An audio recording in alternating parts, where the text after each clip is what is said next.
Merci pour cette invitation et merci pour cette présentation déjà très riche, moi, dans laquelle je me reconnais tout à fait dans ce que je vais vous dire. Donc il y aura pas mal d'échos dans ce que je vais vous présenter avec ce qui a été présenté ici par Tristan, mais effectivement, moi je vais vous parler dans une perspective plutôt de délinquance en général, venir sur la déconstruction même de la notion de délinquance.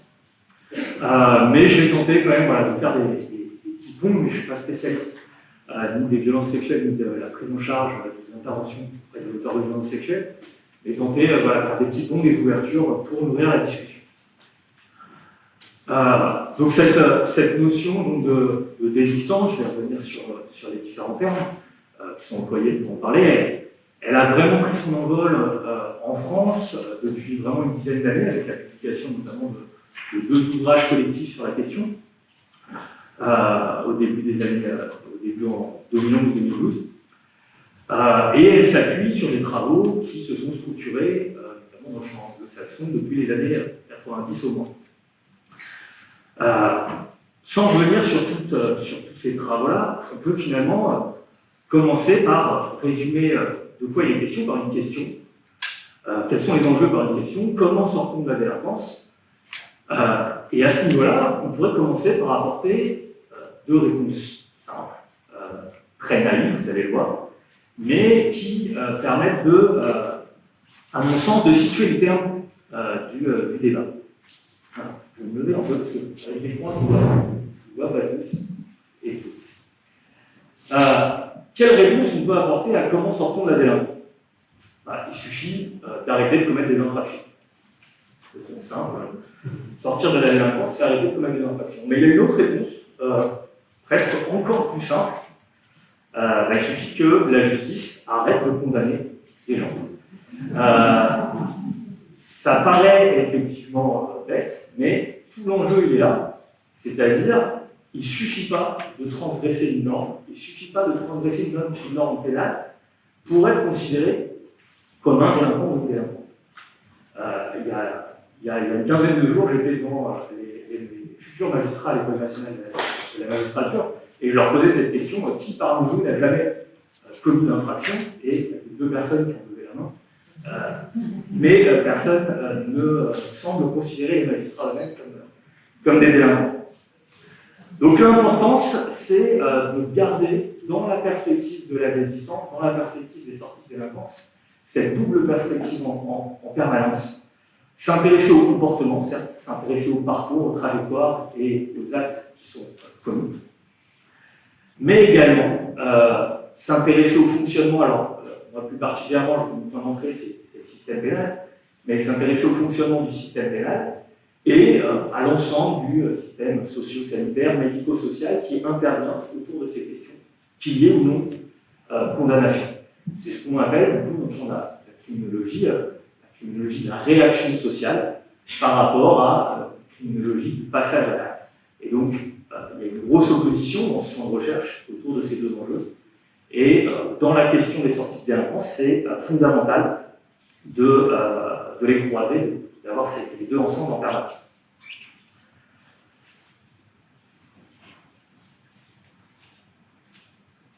La question, justement, dans cet enjeu du champ criminologique, qui s'est structuré notamment autour, finalement, depuis 2 siècles, autour de la question de la récidive.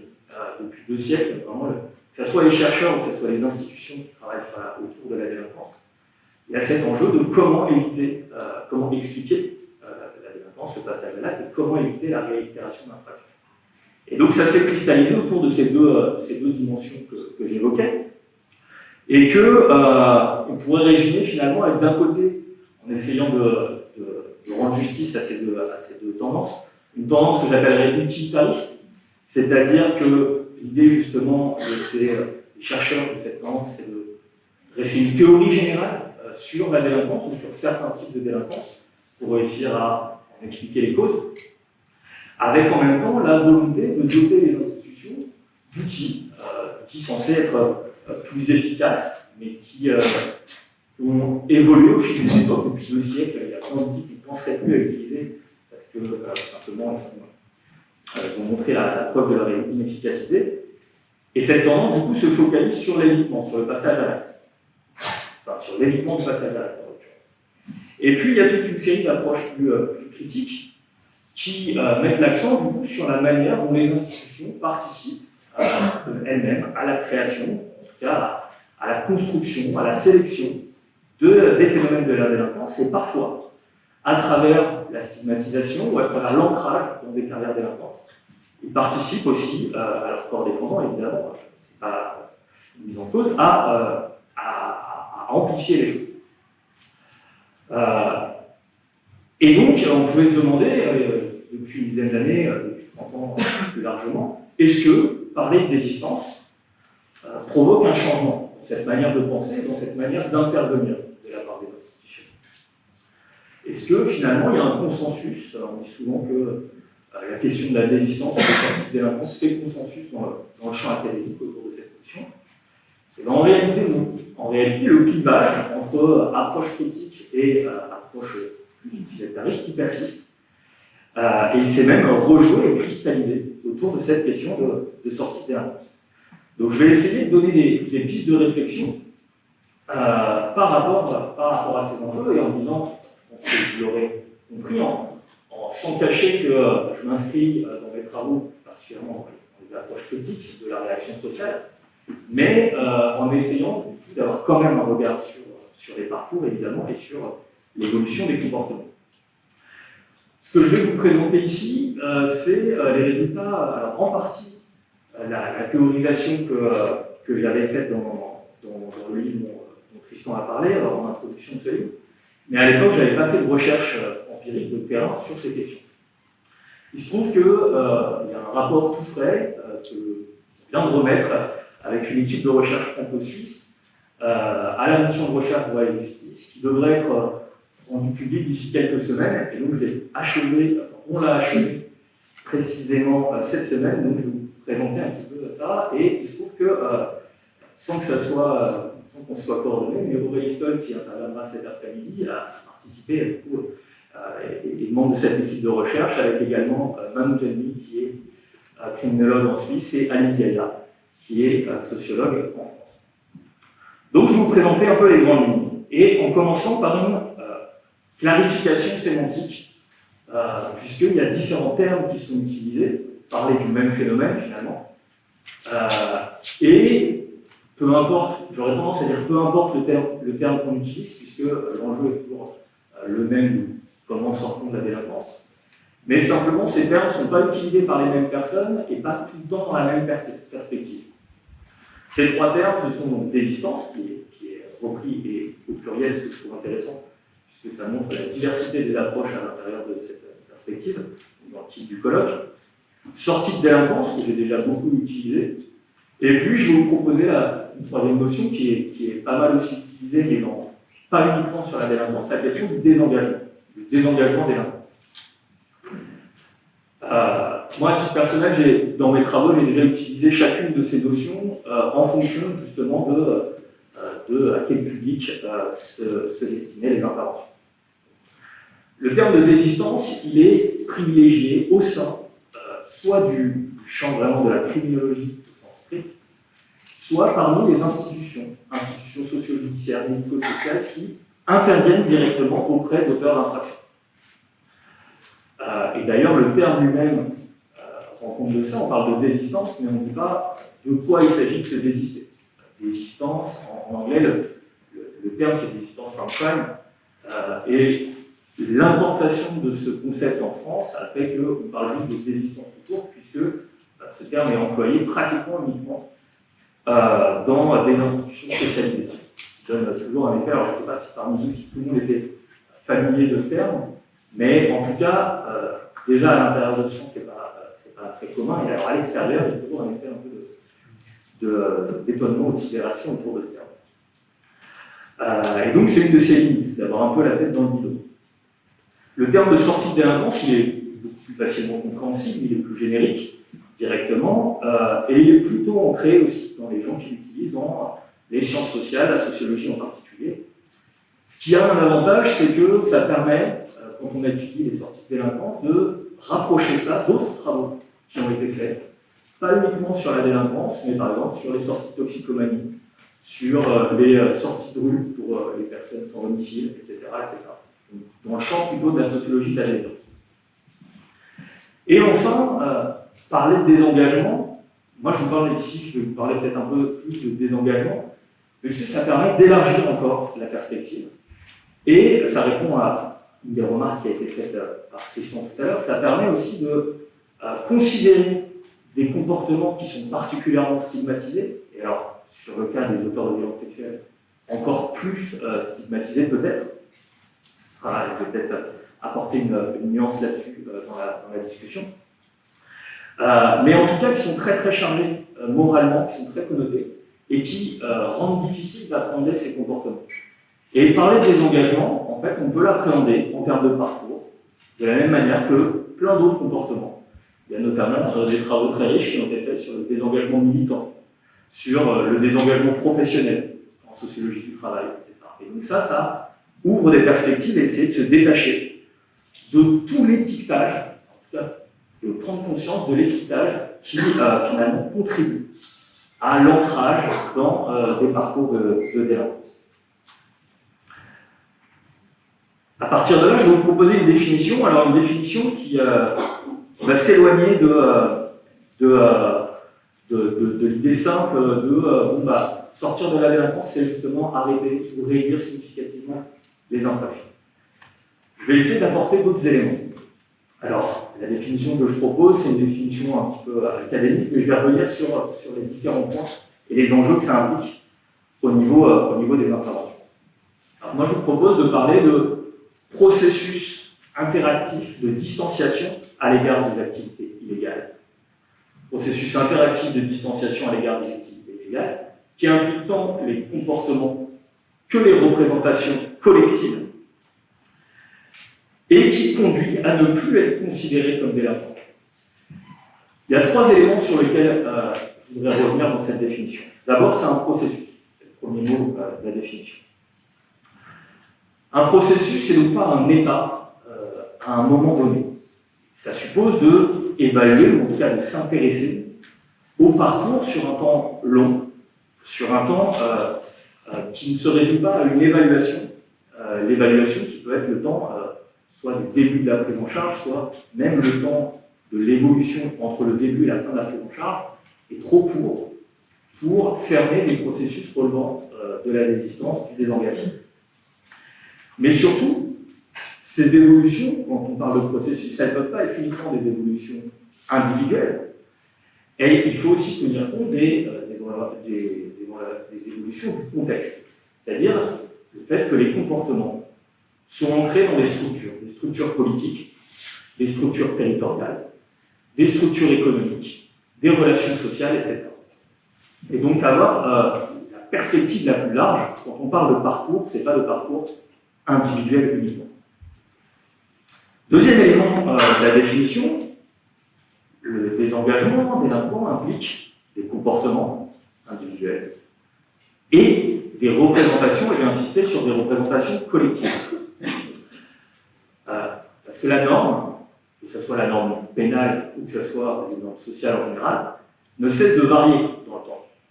Et donc si on s'intéresse uniquement au comportement, il y a une foule de comportements qui ne varient pas. Et simplement, si on a le même comportement aujourd'hui qu'il y a 50 ans ou qu'il y a 100 ans, on peut être aujourd'hui considéré comme délinquant ou comme déviant, ou à l'inverse, être considéré comme tel il y a longtemps, mais ne plus l'être aujourd'hui. L'exemple le plus simple, en matière de délinquance, une grosse partie des condamnations, elle porte sur la consommation de stupéfiants. Si demain, ou si on est dans un autre pays, ou si demain on décide de légaliser la consommation de cannabis, vous avez du jour au lendemain des gens qui ne changent pas de comportement, mais qui, tout d'un coup, ne posent plus de problème. Ils ne sont plus considérés comme délinquants, n'apparaissent plus dans les statistiques, etc. Et donc ça, peu importe si on considère que ça soit bien ou non. Et donc cette évolution, elle est valable pour tous les phénomènes de délinquance. Et je pense que c'est là la première ouverture sur la question des violences sexuelles. Elle est particulièrement valable pour la perception, les représentations collectives autour, je vais utiliser un mot que je n'ai pas encore entendu aujourd'hui, mais pour les violences de genre, que ce soit des violences conjugales, que ce soit les violences, une grosse partie des violences sexuelles, On va avoir ces éléments-là. Pour les violences conjugales, ça commence à bouger, mais ce qu'on considérait sous le prisme de crime passionnel, ancré dans un contexte très précis et très réduit, très circonscrit, on l'inclut aujourd'hui dans des continuums de violence sur la durée, sur la répétition. Et on parle de féminicide et non plus de crime passionnel. Là, on parle de plus en plus, et ça permet de faire un changement de représentation, à la fois pour mieux appréhender le phénomène, et du coup aussi pour réussir à le prendre en charge avec des outils et des interprétations adéquates. Donc, je ne reviens pas sur ce qui a été dit sur en quoi MeToo notamment, mais d'autres évolutions, les enquêtes qui ont été faites ont changé les représentations aussi sur le plan des violences sexuelles. Et enfin, un processus interactif. Interactif, alors pas au sens numérique, mais au sens d'un processus qui repose sur des interactions sociales, sur des relations. Et donc là aussi, l'idée étant de se dégager d'une perspective très individualisante, très ancrée sur changer les comportements et les représentations individuelles. C'est certes important, mais on ne peut pas comprendre la désistance, le désengagement, si on ne s'intéresse pas aux relations, les relations immédiates, avec les proches, les amis, la famille, mais aussi les relations et toutes les interactions qui se passent avec les institutions, quelles qu'elles soient. Donc voilà un peu pour, je suis un petit peu long sur ces présentations des prémices, mais c'est aussi ce qu'on m'a demandé, poser les bases de la question de la désistance. Et je vais vous présenter quand même quelques éléments, quelques résultats, quelques pistes de réflexion liées donc à ce rapport collectif sur lequel on vient de travailler. Ce rapport, il repose sur deux méthodes d'enquête. D'une part, on est allé voir des agents de probation. Alors, des agents de probation de manière générique, parce qu'on a fait cette enquête en Suisse et en France. On avait travaillé aussi sur les agents de probation en Belgique à une époque. Donc on a utilisé le terme générique d'agent de probation, et même agence de probation, puisque majoritairement ce sont des femmes, qui sont finalement, dans pas mal de discours, en tout cas, considérés comme les fers de lance en matière de résistance. C'est d'ailleurs au sein de l'administration pénitentiaire, au sein de l'ENAP, notamment l'École nationale d'administration pénitentiaire, que l'un des premiers livres collectifs sur la résistance a été publié. Et donc, nous, ce qui nous a intéressé, c'est de revenir un peu en arrière. Alors, ok, pourquoi pas, c'est un état de lance, mais avant de s'intéresser aux pratiques des agents de probation, ce que moi j'avais pu faire dans ma thèse par ailleurs il y a une dizaine d'années, on s'est intéressé à leur formation, leur expérience professionnelle, et donc finalement appréhender des parcours, des trajectoires professionnelles également. Et puis de l'autre côté, on a donné la parole aux personnes judiciarisées. Alors, en l'occurrence, on a rencontré très peu de personnes condamnées pour des violences sexuelles, mais pour tout type d'infractions, plutôt des infractions de faible et moyenne gravité, en tout cas des peines qui correspondaient à des peines inférieures à 2 ans. Il y a aussi un petit décalage par rapport à les affaires criminelles, un gros décalage. Mais donc on a fait des récidives avec des personnes qui s'apprêtaient à sortir de prison ou à terminer une peine de probation, une mesure de probation. Un des résultats significatifs, c'est ce que je suggérais déjà en amont, c'est-à-dire que il n'y a pas eu l'introduction des travaux sur la résistance dans le champ de l'administration pénitentiaire n'a pas provoqué un changement véritable de paradigme, un changement complet des méthodes d'intervention. Il y a eu des ajouts, mais on est toujours focalisé sur la question du passage à l'acte. Ce terme de passage à l'acte qui revient en permanence inlassablement. Alors, quand on parlait de récidive, c'était empêcher la réitération du passage à l'acte. Et maintenant, c'est développer des stratégies d'évitement, d'évaluation des risques, avoir des stratégies d'intervention focalisées sur la motivation au changement, ou des choses comme ça, très axées sur la dimension effectivement cognitivo-comportementale. Mais même dans cette perspective, focaliser vraiment sur l'idée que le passage à l'acte est un basculement, est un moment précis. Et donc, ce qui va finalement à l'encontre de ces théories, de ces travaux sur la résistance. On est donc dans quelque chose d'assez binaire. On est délinquant ou on ne l'est pas. On a franchi la norme pénale ou pas. Et non pas dans une compréhension plus large qui nécessiterait une déconstruction préalable de ce qu'on entend par délinquance. Donc là aussi, je vais refaire un petit détour par ce travail de déconstruction, en tout cas, de la délinquance telle qu'elle est appréhendée par la justice, à travers les condamnations. C'est le premier chapitre, en l'occurrence, du rapport qu'on a. Quand on s'intéresse qu'est-ce que la délinquance, c'est qu'on s'intéresse aux chiffres de la délinquance. Il y a différentes sources, avec un peu pioché, elles ne donnent pas du tout la même image et le même reflet. D'un côté, les statistiques institutionnelles, que ce soit la police, la justice à travers les condamnations ou l'administration pénitentiaire, donnent, je vais le dire rapidement, un reflet qui est qu'on condamne majoritairement des jeunes hommes de classe populaire, souvent racisés et ou sans papier, grosse partie en attente d'un titre de séjour. En tout cas, il y a une surreprésentation très forte par rapport au reste de la population dans les condamnations. Ça s'explique par plein de phénomènes, des contrôles policiers plus fréquents, à l'encontre plus discriminants en fonction de la couleur de peau, en fonction du quartier d'habitation.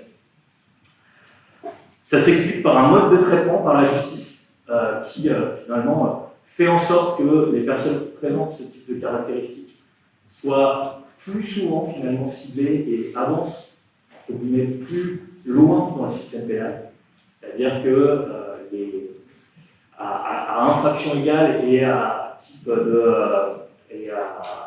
type de caractéristiques en termes d'âge par exemple égal, de sexe et d'âge, vous avez les classes populaires, les personnes sans abri qui sont beaucoup plus soumises à une comparution immédiate et être jugées dans les 3 jours qui suivent l'arrestation, qui sont plus souvent placées en détention préventive.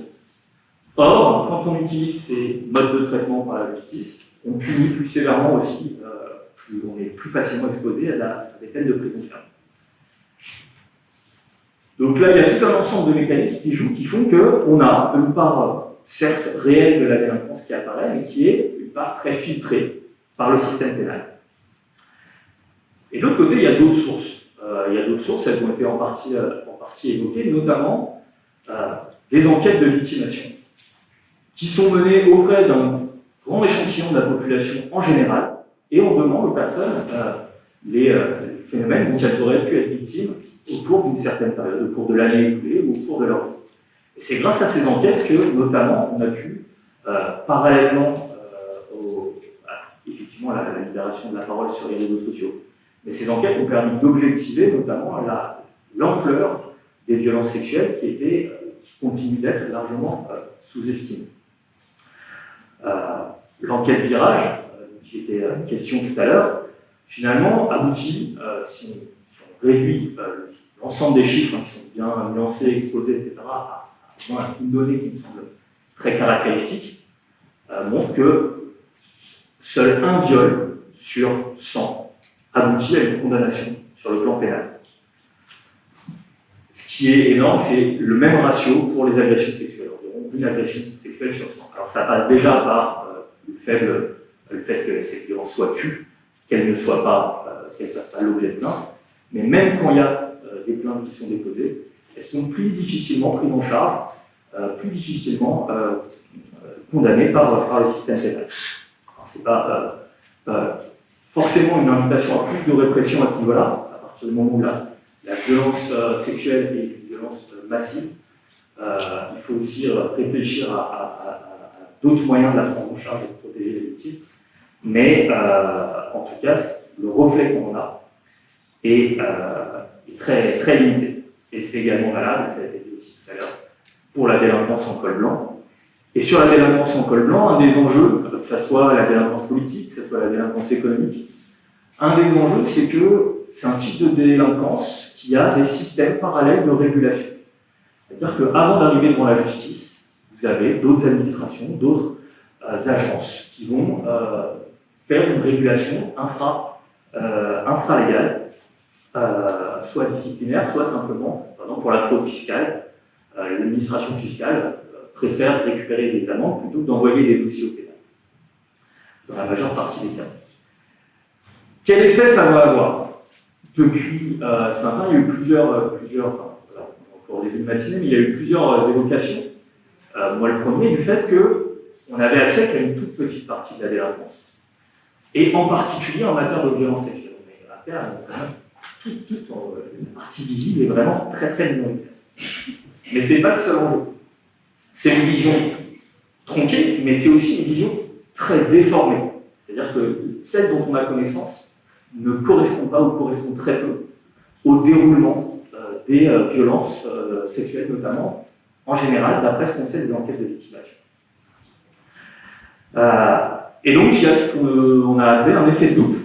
L'effet de loupe, c'est focalisé sur une catégorie de la population, les jeunes âmes de classe populaire racisée. Mais il y a un effet d'œillère qui fait qu'on occupe et on oublie, voire on normalise, on banalise une partie des phénomènes.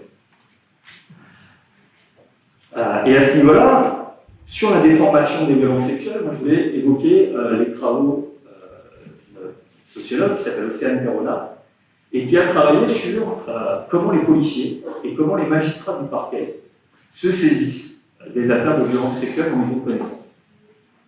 Et en fait, elle montre que pour réussir, à la fois pour des raisons internes, professionnelles, de démonstration de la preuve, etc., et pour réussir à finalement poursuivre et faire en sorte qu'une affaire soit condamnée, ils se fondent sur une grande partie de stéréotypes sur ce que recouvre la violence sexuelle.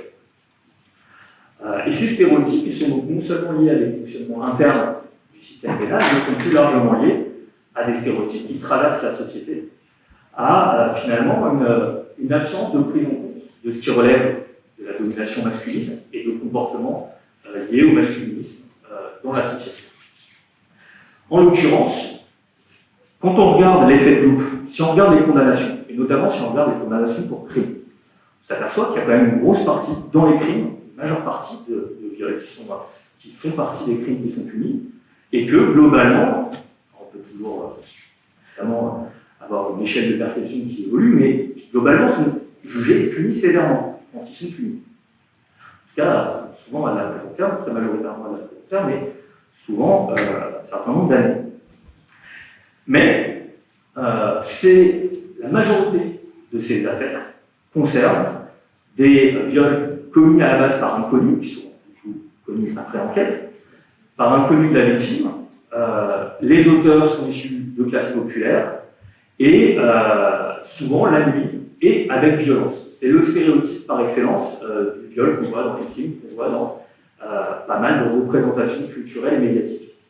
Et c'est celui qui sert aussi de figure le plus repoussoir et le plus effrayant, en tout cas pour ce qui est des violences sexuelles entre personnes majeures.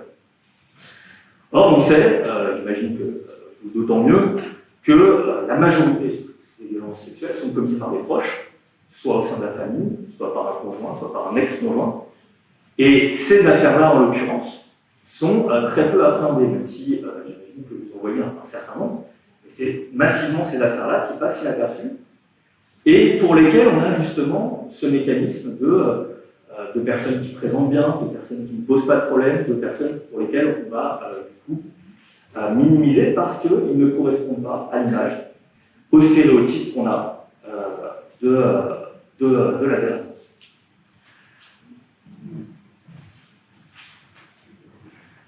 Et donc c'est valable pour l'ensemble des phénomènes des infractions, mais plus particulièrement sur cette dimension.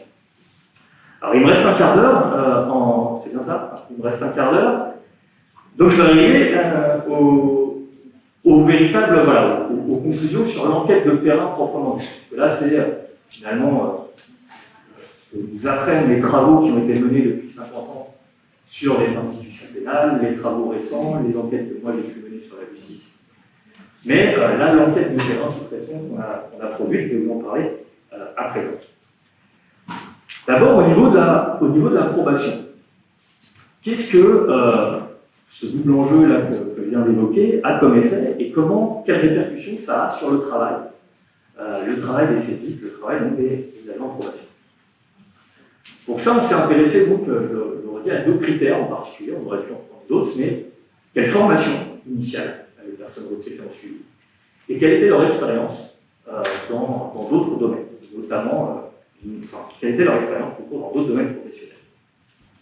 Et ce qu'on constate, de manière brutale, mais c'est la fin du travail social qui était prédominant à l'intérieur des sites jusqu'au début des années 2000, jusqu'au milieu des années 2000. Moi, c'est le moment où j'ai commencé à m'intéresser aux SPIC. Mes premières enquêtes dans les SPIC, c'était en 2005.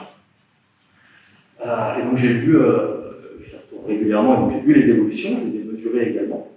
Mais là, sur une enquête de 2018-2019, on s'aperçoit qu'il y a pratiquement, non seulement les personnes qui ont une formation en travail social, et même plus largement, une formation dans le champ socio-éducatif, socio-médical, et qui ont encore une expérience préalable avant d'être recrutés, tout simplement, il y en a presque plus de personnes recrutées, voire en France plus, et que l'effet de renouvellement des générations a atteint un tel point, parce que moi, dans les conclusions de ma thèse, il y a 10 ans, c'était pas encore le cas, aujourd'hui, c'est dorénavant le cas, que le renouvellement des profils est particulièrement vif.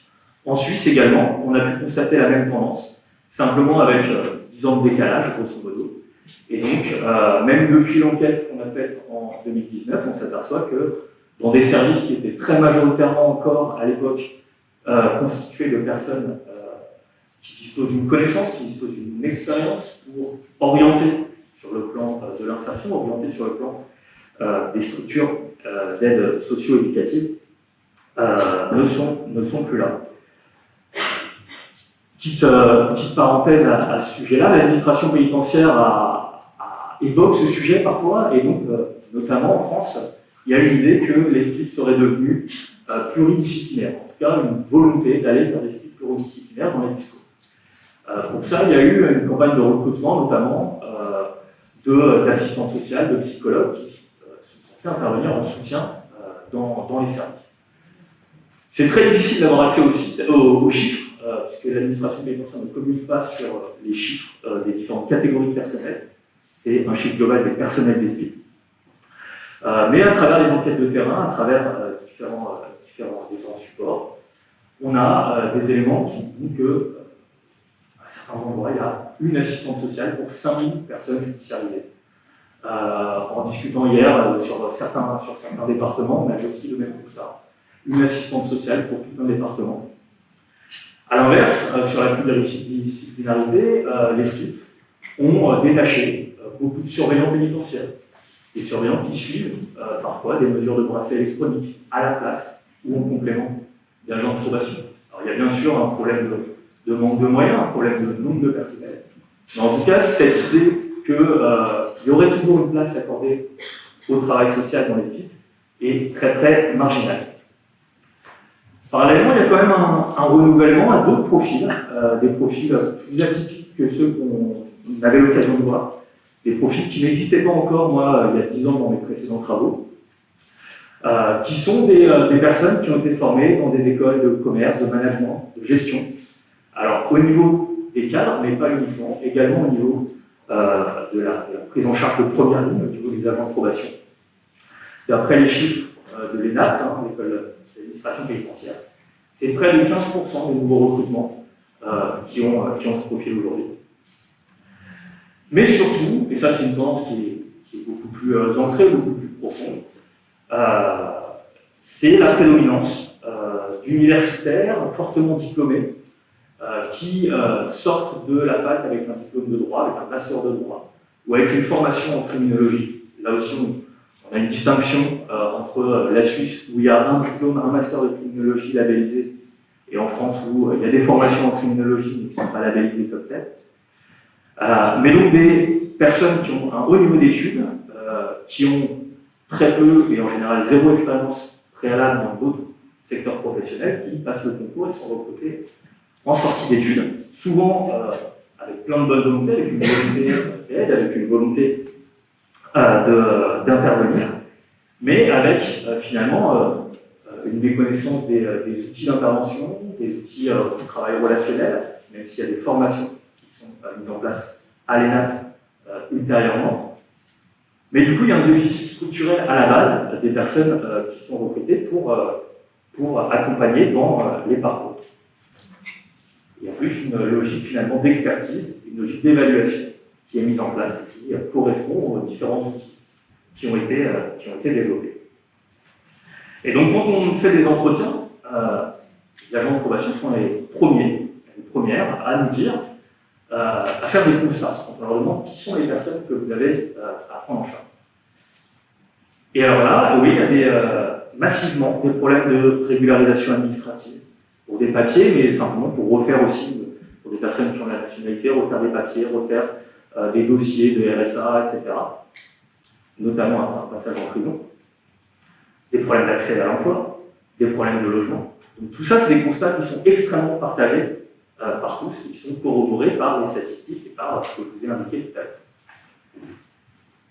Mais dans le discours, il y a des pauvres, dans le discours des agents de probation, mais il n'y a pas de classe sociale. Il y a des difficultés d'insertion professionnelle, mais il n'y a pas d'inégalité d'accès au marché du travail. Il n'y a pas de discrimination sur le marché de l'emploi. Il y a du mal logement, mais c'est un peu la faute à pas de chance. C'est toujours rabattu sur des situations individuelles, sur un divorce qui a provoqué en cascade des bifurcations. Et donc certes, à l'échelle individuelle, il y a plein d'explications qui sont valables, mais simplement, quand on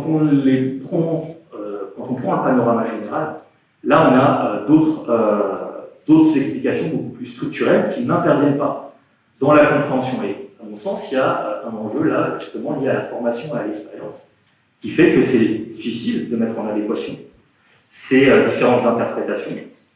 Aussi, pour une autre raison, c'est évidente, j'imagine pour vous aussi, c'est le déficit de moyens disponibles. C'est-à-dire, si on adopte une interprétation structurelle, une interprétation plus large des enjeux, on a du coup on a des difficultés finalement parce qu'il y a peu de structures vers lesquelles orienter les personnes et on a peu de leviers d'action. Et donc ça crée un découragement qui est fort compréhensible, mais du coup qui produit aussi finalement un abandon et une fuite en avant dans des perspectives assez individualisantes. Et si j'applique là encore cette question à ce qui a pu nous être dit au sujet des violences sexuelles, il y a un mot qui n'est jamais revenu, il y a un mot qui est toujours revenu quand on parle de violences sexuelles, des agents de probation, c'est la question des pulsions. L'idée que ce sont des actes pulsionnels, etc. Et en revanche, il y a un mot qui n'est jamais revenu, c'est le mot de violence de genre, c'est le mot de domination masculine, c'est comment des comportements peuvent s'inscrire dans des continuums. Et donc là, je m'appuie notamment sur le continuum des violences qui ont été développées par Liz Kelly au sujet des victimes à la base. Le fait qu'il y a un continuum de violences subies par les victimes à différentes échelles et à différents degrés. Et donc avec une invitation à ne pas minimiser les degrés qui pourraient extérieurement penser être moindres. Et qui invite à la fin de son article à penser le continuum du côté des hommes, et notamment à penser les enjeux de virilité, les enjeux de masculinité autour de ces violences. Donc cette prise en compte structurelle des enjeux est moins présente.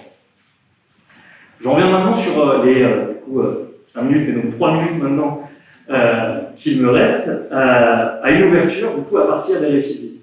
Je vous avoue que ça sera, vous aurez une intervention qui portera plus sur les récits, sur les trajectoires cet après-midi. Moi, je suis toujours un peu mal à l'aise pour vous rendre compte des trajectoires qui nous ont été confiées. Alors, elles sont dans le rapport. On a essayé de prendre une série de précautions pour en parler. Précautions pour ne pas réduire les trajectoires à quelques éléments. Et donc, je ne vais pas vous en parler à l'échelle individuelle, mais je vais essayer une ouverture pour voir ce que ces différents récits qu'on a réunis, cette trajectoire de la naissance jusqu'à la condamnation, et parfois jusqu'à plusieurs années après la condamnation, nous ont permis de comprendre. Un des points majeurs et fondamentaux, et peut-être qui va me permettre de conclure cette intervention, c'est le fait qu'en matière de désengagement, il est totalement illusoire de croire qu'on peut raisonner à base de facteurs. À base de facteurs de résistance ou de, à l'inverse, facteurs de résistance. On pourrait identifier, isoler des éléments qui, finalement, serviraient de support à l'intervention. Parce que finalement, ces facteurs, alors en général, dans une partie de la littérature, donc, dans le courant utilitariste sur la résistance, mettent en avant la question du couple, mettent en avant la question de la paternité ou de la maternité, qui est d'ailleurs appréhendée très différemment, et selon une lecture très binaire du genre par les intervenants en général, entre paternité et maternité, mettent en avant l'effet de l'emploi, etc. Et alors certes, sur pas mal d'éléments, ça peut avoir un impact. Après, les corrélations statistiques qui sont utilisées, comme je vous le disais, en fait, elles sont basées sur la délinquance qui est filtrée, qui est sélectionnée, qui est tronquée par le système pénal. Donc, elles posent question à savoir, est-ce que c'est déjà véritablement valable sur un ensemble plus large de la délinquance plus invisible. Et par ailleurs, on ne se pose pas la question du sens que ces relations, que ces facteurs, ils ont pour les personnes. En l'occurrence, ce qu'on constate dans nos récits, c'est le caractère très enchevêtré de l'ensemble des dimensions, de l'ensemble des facteurs, et par ailleurs le caractère réversible de chacun de ces facteurs. Si je prends le couple, certes, ça peut être un lieu de stabilité, ça peut être un lieu de confiance, d'estime de soi, mais le couple, c'est le premier lieu des violences conjugales, que ce soit du côté des auteurs, que ce soit du côté des victimes. Et en l'occurrence, si je prends le cas particulier des femmes condamnées, des femmes détenues, la très grande majorité ont été victimes de violences de genre, en particulier de violences conjugales, avant de commettre elles-mêmes des infractions. Et donc dire que le lieu de la désistance, ça va être le couple, en fait, on a cette perspective tout simplement, puisque comme 99% de ces violences, des violences sexuelles, où une grosse partie des violences conjugales ne sont pas prises en compte, elles n'apparaissent pas. Et donc ça, le prendre comme un passage obligé ou comme un élément fort de la réinsertion, c'est problématique. Même chose au niveau de la famille. Évidemment que la famille peut être dans plein de situations un lieu de soutien affectif, un lieu de soutien matériel, financier, et des signes de soi. Mais ça peut être aussi un espace de dénigrement, ça peut être aussi un espace de violence, etc., etc. Donc toujours voir quelle signification ça a dans le parcours, dans la trajectoire des personnes. L'emploi, enfin, compte tenu du marché de l'emploi, compte tenu des qualifications des personnes qu'on a en face de soi, vouloir à tout prix réintégrer par l'emploi sans questionner finalement les conditions d'emploi, les conditions d'exploitation qui peuvent être mises en cause et qui peuvent parfois finalement avoir un effet positif pour un temps, ne serait-ce que pour gagner sa vie, et qui peuvent produire finalement des clashs, des missions, des renvois, des licenciements qui peuvent avoir des effets plus impactants à moyen terme. Et donc, moi, cette fois, un mot de conclusion, pour vous dire que plutôt qu'une approche en termes de facteurs, je pense qu'il faut raisonner en termes de configuration. C'est-à-dire, ça paraît juste un mot comme ça, de vouloir opposer les deux, mais la configuration, c'est l'articulation. L'articulation entre différentes dimensions.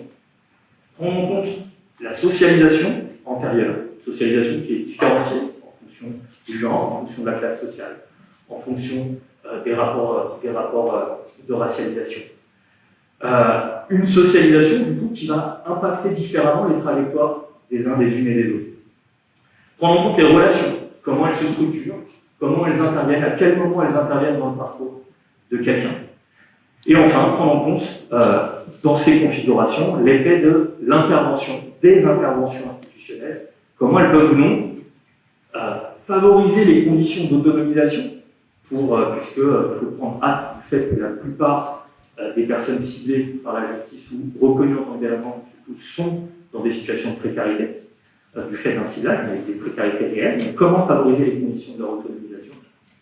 Et en même temps, comment minimiser les dégâts causés par les institutions pénales, les dégâts causés par les phénomènes de stigmatisation, qui ajoutent finalement un poids à des trajectoires qui sont déjà marquées, qui sont déjà éprouvantes de plein de manières, par plein d'aspects. Là, encore une fois, je ne vais pas réduire les récits à à quelques mots-clés, mais qui montrent qu'en fait, quand on a une approche en termes de désengagement, et qu'on vient sur ce qui s'est passé avant toute intervention pénale, médico-sociale, finalement, c'est ça qui conditionne le plus. Et du coup, ce qu'il faut faire en sorte, c'est comment faire en sorte que l'intervention n'ajoute pas un poids, puisse éventuellement faire office de catalyseur, mais en tout cas, le côté décisif en matière de résistance, il n'est pas dans les mains des agents de probation, il n'est pas dans vos mains non plus.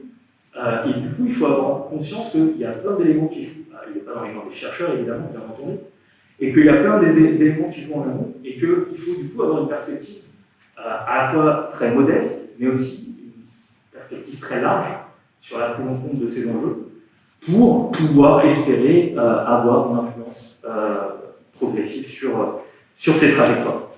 Voilà, je m'arrête ici, je vous remercie. On aura l'occasion d'avoir des échanges.